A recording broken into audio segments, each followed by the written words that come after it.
Happy New Year! Kamusta po kayong lahat?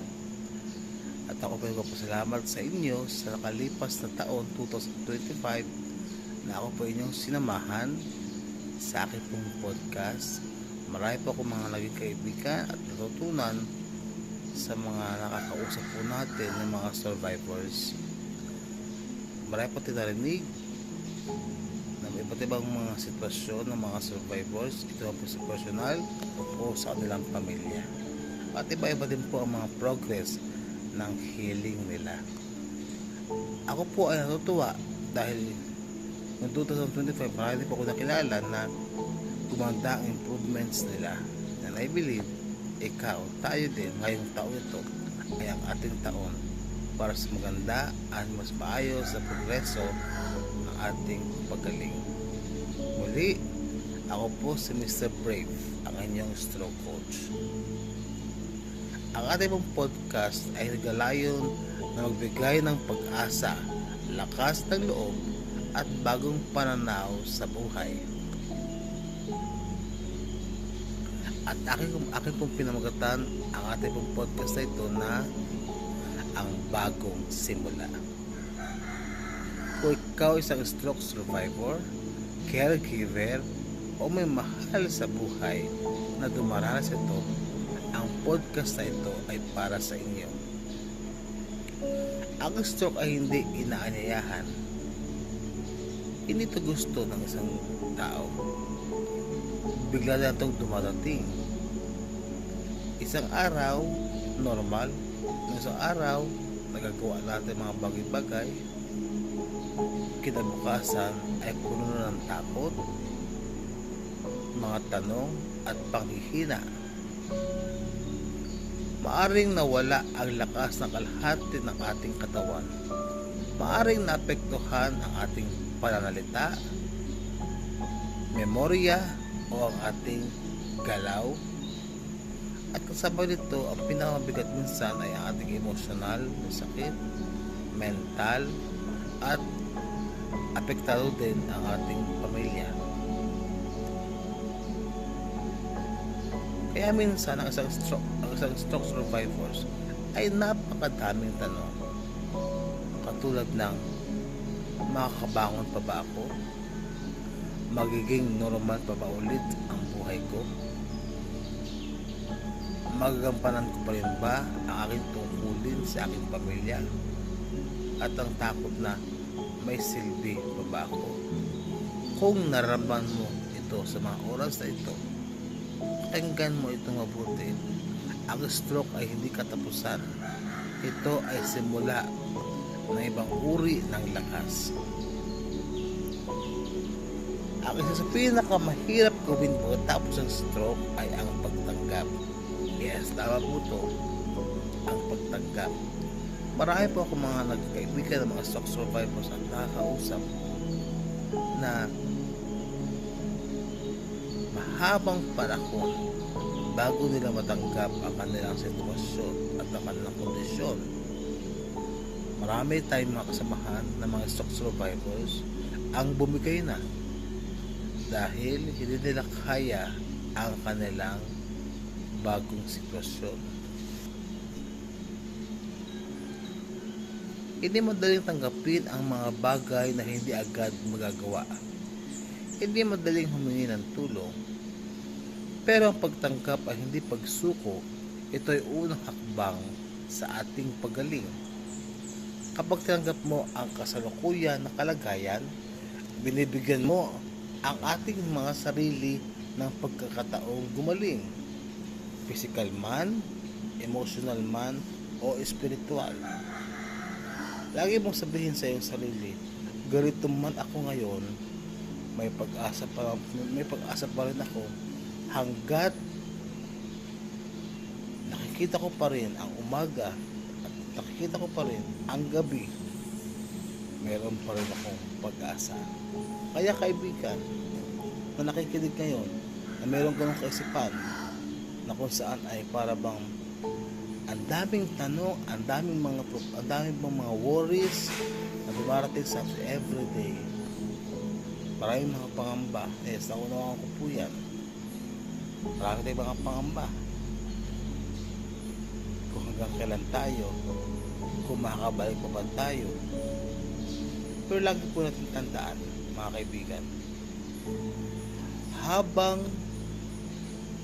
nakikita mo pa rin ang umaga at nararamdaman mo pa rin at nakikita mo pa rin ang gabi, ikaw ay may pag-asa, may pagkakataon ka.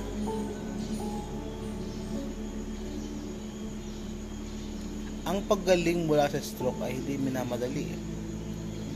Ito ay dahan-dahan, minsan paulit-ulit, minsan nakakainip. Kaya po yan, nakakapagod. Kasi kailangan na ulitin mong gawin araw-araw.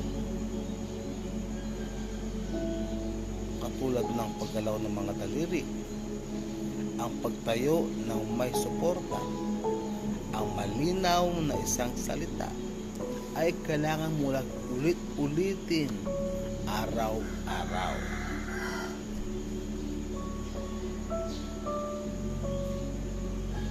Kaya kaibigan, huwag kang mainip.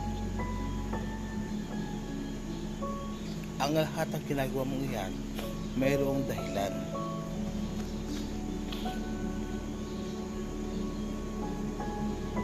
At iyan ang simula ng ating paggaling.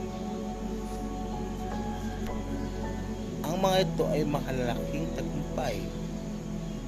Kung may galaw mo man ng konti ang iyong kamay, isa po iyang malaking tagumpay na kailangan mong ulit-ulit lang. Kahit ganito lang yung kamay, dahan-dahan, later on, magiganto na siya, hindi mo malalaman. Yung dating pagtayo mo ay hirap ka, ikaw ay parang nahihilo, ikaw ay parang manutumba. Pero kung araw-araw mong gagawin mula sa iyong higaan na ikaw ay tatayo, makasama ang iyong katawan. Mabalik muli ang balance mo. Yung paghakbang mo, nakasabihin mong ilang steps pa lang, kasabihin mong mga 5 steps, malaking tulong po yan. Basta gawin mo lang araw-araw. Magbigay ka lamang ng panahon at plano. For example, ngayong araw na ito, 5 steps. Bukas, 10 steps. 15, 20, hanggang malibot mo na ang buong bahay mo. Kaya mga kaibigan, huwag po natin lagi ikumpara ang tagumpay at ang kagalingan ng iba sa atin. Dahil ang bawat kagalingan ay may kanya-kanyang paraan sa atin at may kanya-kanya po tayong oras, mga kaibigan. Ang mahalaga ay patuloy kang lumalaban at sumusubok kahit mahirap. Para mas mga caregiver at pamilya, kayo ay may tahimik na bayani. Kayo po ang mga tahimik na bayani. Ang inyong presensya o ang inyong pasensya, pag-unawa at ang pag-aaruga ay may malaking bahagi sa pagaling ng isang stroke survivor. At para mas mga dumadaan sa mga stroke survivor, tandaan po lagi natin ito, na hindi po tayo pabigat, hindi kayo pabigat, hindi kayo istorbo, kayo ay mahalaga.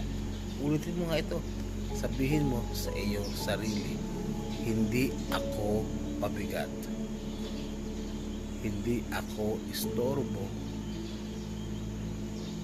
ako ay mahalaga. Ulitin mo nga. Okay. Ang pagmamahal na tinatanggapin nyo ngayon ay patunay na may mahalaga ang inyong buhay. Ang buhay pagkatapos ng stroke ay maaaring hindi nakatulad ng dati, ngunit minsan ang pagbabago ang nagtuturo sa atin ng tunay na kahulugan ng buhay. Mas matutunan nating pahalagahan ang ating oras, mas nagiging pagpasalamat sa mga maliliit na bagay, mas nagiging totoo sa ating mga sarili, at ang bagong simula ay hindi pagbabalik sa dating ikaw. Tanda mo ito, kaibigan, lagi ha. Ang bagong simula ay hindi pagbabalik sa dating ikaw, kundi pag-usbong ng mga matatag, mas maunawain at mas makumbabang ikaw. Kaya karamihan po sa ating mga stroke survivors nai-stress, naiinis dahil sa isip nila yung mga nakalipas na mga ginagawa at kalakasan. Nais ko pong sabihin sa inyo itong mga kaibigan, maaaring hindi man dumating na sa punto o bumalik doon sa dati mong kalakasan, sa dati mong galaw, sa dati mong pag-iisip, sa dati mong pagkilos. Maaaring hindi bumalik yun sa dating ganon, ikaw ngayon, after stroke. Pero tandaan mo lagi, kaibigan, may mga bago kang makikita sa iyong sarili na pwede mong palakasin at ayusin. Ulitin ko po ha, sa iyong kaibigan na nakikinig ngayon, maaaring hindi na bumalik ang dating ikaw, dating lakas, dating pag-iisip, dating kilos. Pero may mga bago kang magtuklasan na pwede bang pang i-develop na makakatulong sa iyo para sa iyong progreso. Lagi mo tandaan, kapatid, hindi ikaw nag-iisa. May saysay ang bawat araw mo. May pag-asa sa bawat hakbang mo. At sa bawat araw na dumarating at pagsinag ng araw, may pag-asa. Isang araw, lilingon ka at masasabi mong nalampasan ko ang mga problemang ito. Kaya kaibigan, maraming salamat sa iyong pakikinig sa bagong simula. Kaya sa taon 2026, bagong simula, bagong exercise. Ano bang exercise natin 2025? Ano bang gagawa natin mga progreso ng 2025? Gawin uli natin ngayon 2026. Mas i-improve pa natin, mas pagandahin pa natin, mas ayusin pa natin mga plano natin this year para sa ating mabilis na paggaling, mga kaibigan. Kaya kapit ka lang, alam kong nakakapagod, alam kong nahihirapan ka na, alam kong gusto mo nang makatulong, makagawa para sa iyong pamilya. Pero wag mo muna isipin mo ang mga bagay na yun.